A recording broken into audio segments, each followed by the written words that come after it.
Hi, everyone. My name is Jennifer Van Alstyne. Welcome back to the new season of The Social Academic. Today, I'm here with Dan Marable, the founder of 448 Studio, who is an amazing person I met last year. We worked together on the All Day, All Night conference, and he's here to tell you about some ed tech software today that's really amazing for faculty, for professors. If you're in higher ed, I'm excited to share this interview with you. Dan, how are you today? Would you start us off by introducing yourself? Sure. Well, first of all, Jennifer, thanks for having me on the podcast. So my name is Dan Marable, like Jennifer said. I'm the founder and CEO of a company called 448 Studio, launched back in October 2018 after working a stint at the University of Glasgow. um, Launched it as a consultancy to work with a variety of different higher education institutions, working on their social media strategy, working on the support for digital media within academia. So yeah, that's been going on for the past 3 years. It's been quite an interesting time. Obviously, everyone knows over the past 2 years, a lot of things had to pivot and change, and I think that's kind of why I'm really excited to speak to you today about the evolution of not only 448 but kind of how we managed to jump on that wave of technology in teaching and learning, and what education institutions have had to cope with and deal with over the past couple of years. Yeah, it's been increasingly difficult for faculty, but I love that you're creating solutions for them. And I'd really like to just let other people know, what does your company do? Who are you helping and why? Yeah, so primarily at the moment, we are very much embedded within higher education. We have done some work with further ed and with schools and things like that. That's kind of more on the horizon. But I Mhm. think for the company to grow, we've had to really focus on what I know and what the people that work for me know, and that is within universities. So primarily, we help not only academics but also people within professional services. Mhm. It started out as workshops and support for social media and working with academics to represent their research in a digestible manner for widening participation as well as for international connections. And we still do that, and it's still very much the core of 448. But a year or 2 years ago, obviously, when everything went into lockdown, Mhm. we launched a conference called All Day All Night, which is where I met you. That was for education professionals and academics, based off the fact that I felt that the core of what we did and the core of networking and knowledge share had almost been stunted as soon as all these conferences closed and Right. as soon as you couldn't meet people in person. So we launched this 24-hour conference, and that's what started me on that journey of saying, okay, well, what can we do and what can we do better specifically for education? Because I know there's a lot of solutions for private companies and for corporations, but it does seem like at the moment we're trying to kind of cram corporate technology into education and trying to kind of balance the two, which I find is working in a various degree, but not necessarily kind of the most fit for purpose thing. So It feels like it's that's where kind we've. of this like explosion of all of this technology all at once. People aren't always sure where to turn to. And with so Mm, much to learn, it just becomes like difficult because you're finding lots of solutions for the same problem, not yeah. not even sure which one to turn to. I think that's why I like what you're doing with Forum. Can you tell us a little bit about Forum? Yeah, no, of course. So off the back of All Day All Night, I met with some of the guys that were doing the live streaming for it, and very quickly realized that there's kind of two elements to a virtual event. One is the platform that you host the event on, but a Hmm. very separate element that a lot of people overlook is a broadcast element of it.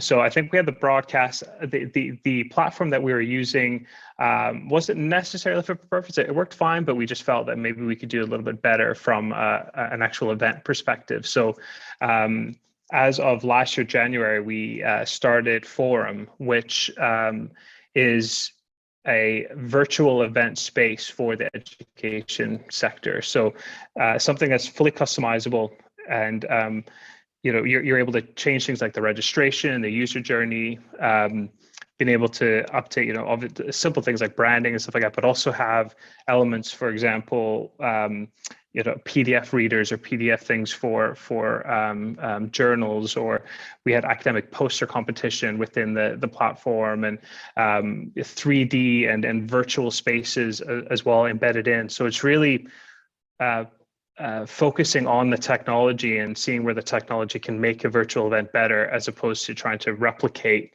a physical event virtually. So it's really trying to find those core things that people within education struggle with, and try to find a solution for them on a virtual event space. So it's been quite a journey. Yeah, we've been doing it for a year and a half, and learning as we go, and we get so much feedback from the institutions and the people that we work with that it's great. So it really feels like a partnership there, and where they know that we're dedicated to the sector, which I think makes a big difference, as opposed to going for everything. That does make a big difference, especially because it means that those types of struggles that professors, that faculty, that other educators are dealing with when they attend virtual conferences, and you're Yeah, finding solutions to those. One of the yeah, things that I really like about it is that it's the kind of this all-in-one platform. Like if you need that conference space to fit a certain way, or to fit your needs, maybe you're a journal and you have a series of publications to share, or again like that poster competition, that's yeah. going to make a really big difference in higher education for researchers and for professors to really create that engaging space. I love that. Yeah, no, I think it's been a real learning experience, Jennifer. And I think that the big thing that's come out of it is how much professional services within universities find it a challenge to run events. Mm, It's either the fact that they need a bit of upskilling, which we're happy to do. It could be a case that they've got a million and one different jobs, and all of a sudden they're like, okay, now I've got to run a virtual event.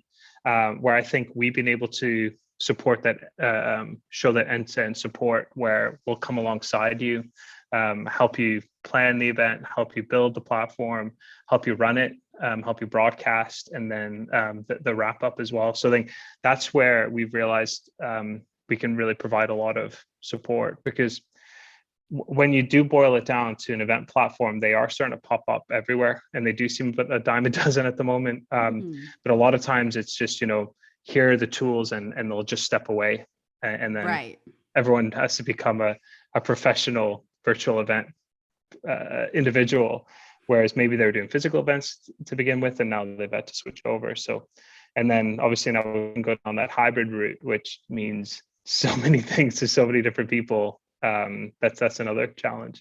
I think one of the nice refreshing things that I have seen is the fact that we're not constrained by geolocation anymore. We're not Mm. restrained by how much is it going to take to fly someone over and put them up and speak, and I think it also broadens your access to knowledge, because you would get speakers that they're like, sure, I can give you half an hour, 45 minutes of a talk, whereas before it would be a major thing to bring someone like that in. So I mean, we've had events that have been hosted by hosts in Sydney in Australia, with the actual event taking place in the UK.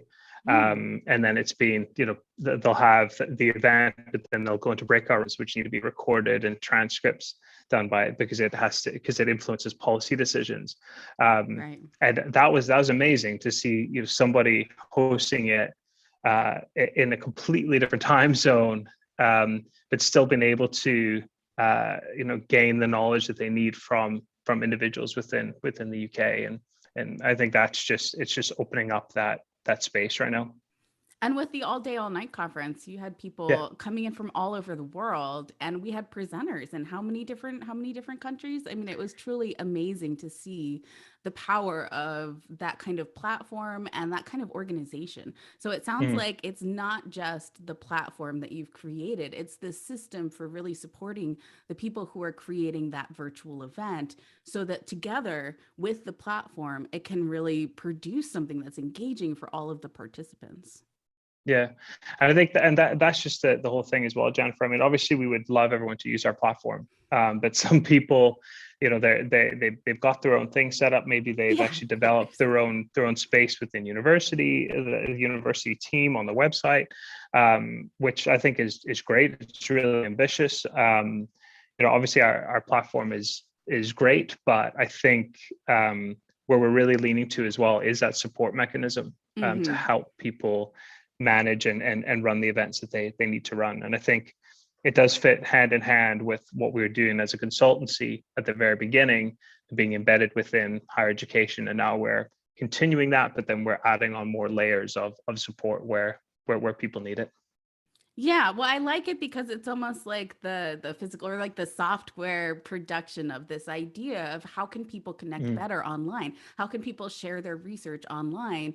And this product is almost, it feels to me like this like evolution of like, here, we can create this space in which this knowledge sharing can happen in real time, asynchronously. It can happen, you can have your recordings and go back later and watch those as well. I mm, just think that that's so cool.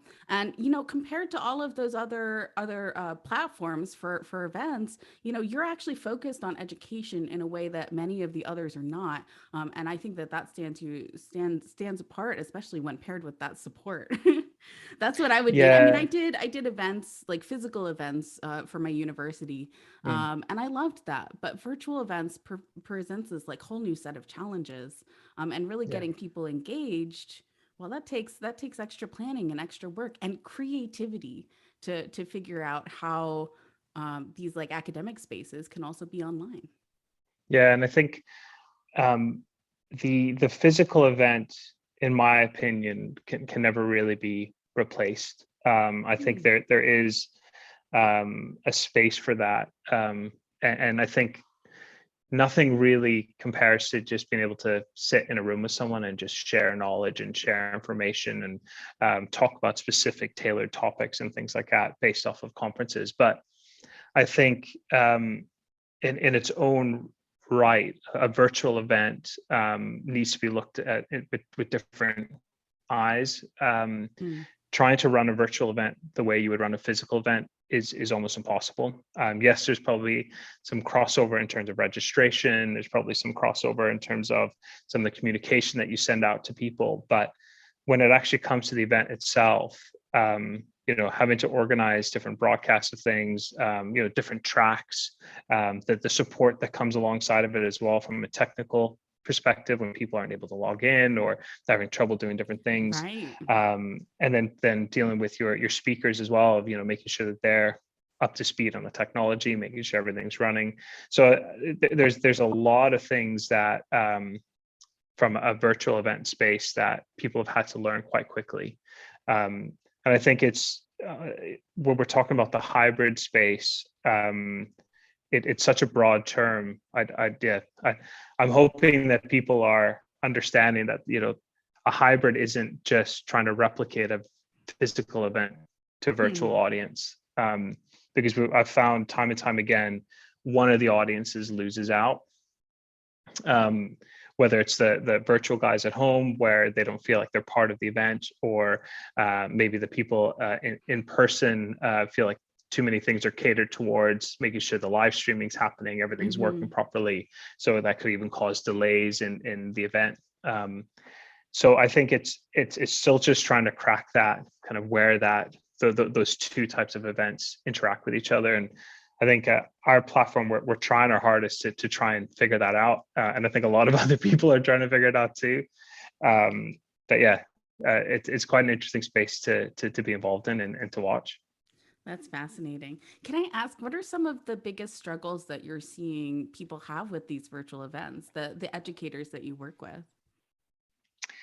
Um, I think it depends on the question, I guess, Jennifer. I think the struggles are different for an event organizer as opposed to a participant, as opposed to maybe a Mm, speaker.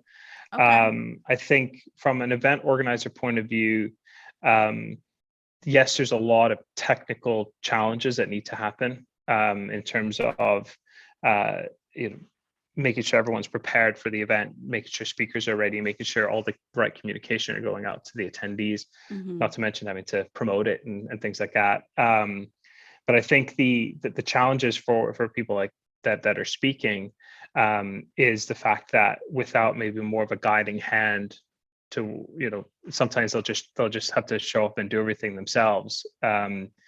I think that can be a huge challenge and a bit frustrating from a technical point of view. Yeah. I think there's a bit of a barrier as well from the audience, and I think this is something that people have been seeing for the past couple of years, from a webinar perspective, not necessarily getting that instantaneous feedback. So you're almost just sitting there talking to a screen and trying to be animated for it.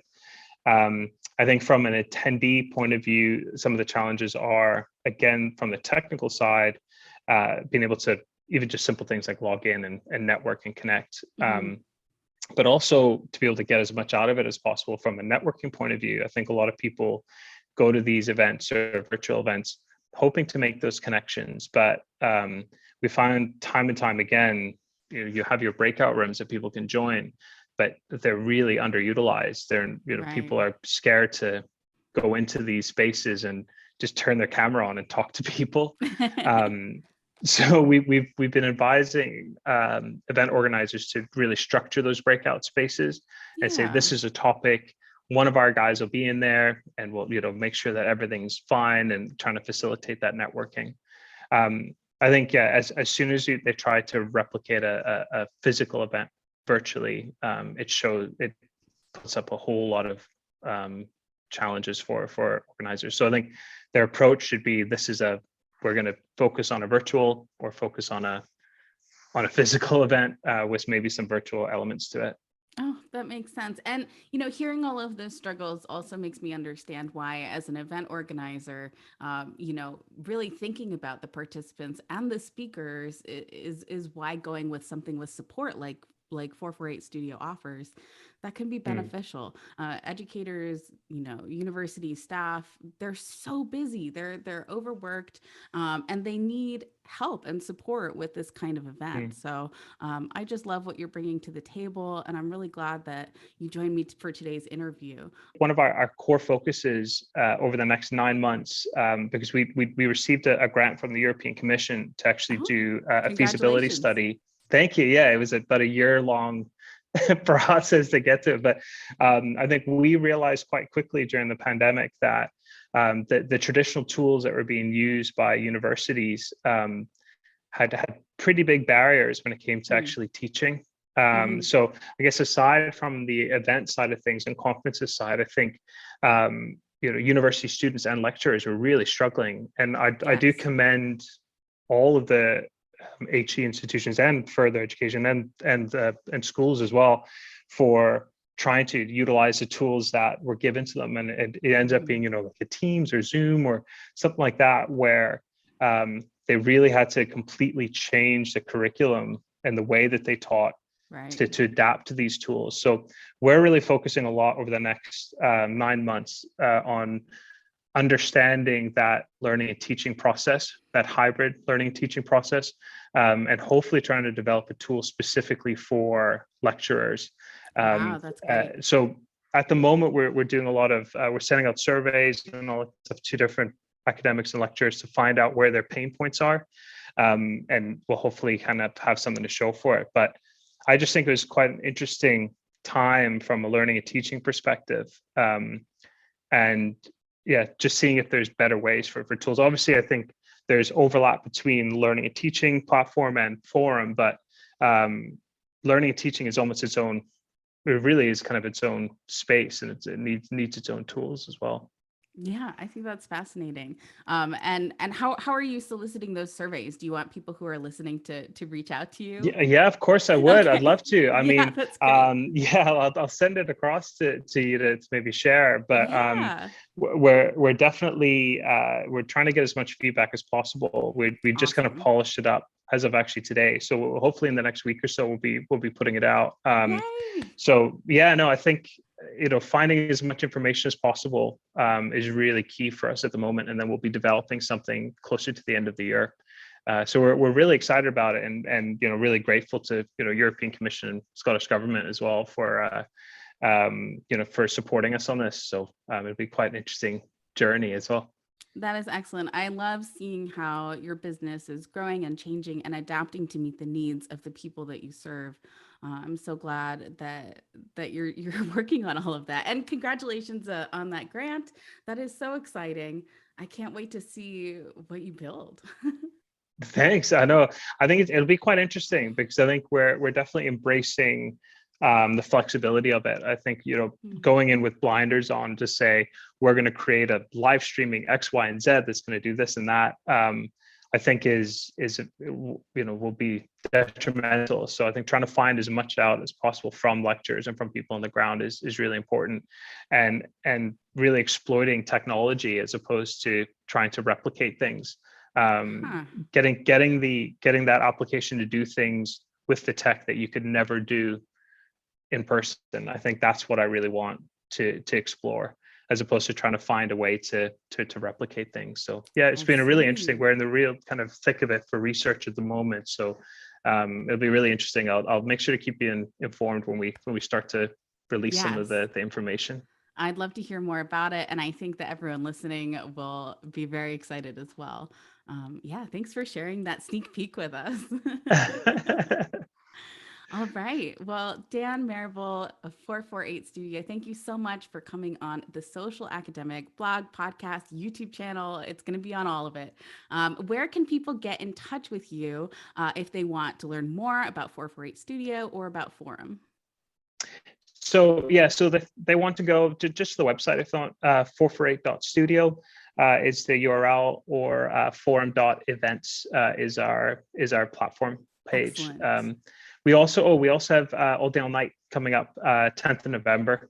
So we'll be sending more information out about that as well, which exciting. I'm very sure you'll be involved in some capacity, Jennifer. Yes, I would love to be involved, but just for everyone who's listening, they might not know what All Day All Night is. So could you just end us with a couple of sentences about it? Yeah, of course. So it's for the education sector. This year's theme is regrowth. So it's a 24-hour virtual conference that starts in the UK and then follows the sun around the world with speakers from Canada, US, Australia, South Africa. Well, people from all over the place, I think. But yeah, so it's fully live, 24 hours, and again, it's hosted on Forum. But it really is out there for digital knowledge sharing, and yeah, I think it'll be a really great event on the 10th of November. I love it, November 10th. Adding it to my calendar now. Dan, thank you so much for joining me today, and I hope you have a great rest of your day. Great, thanks, Jennifer.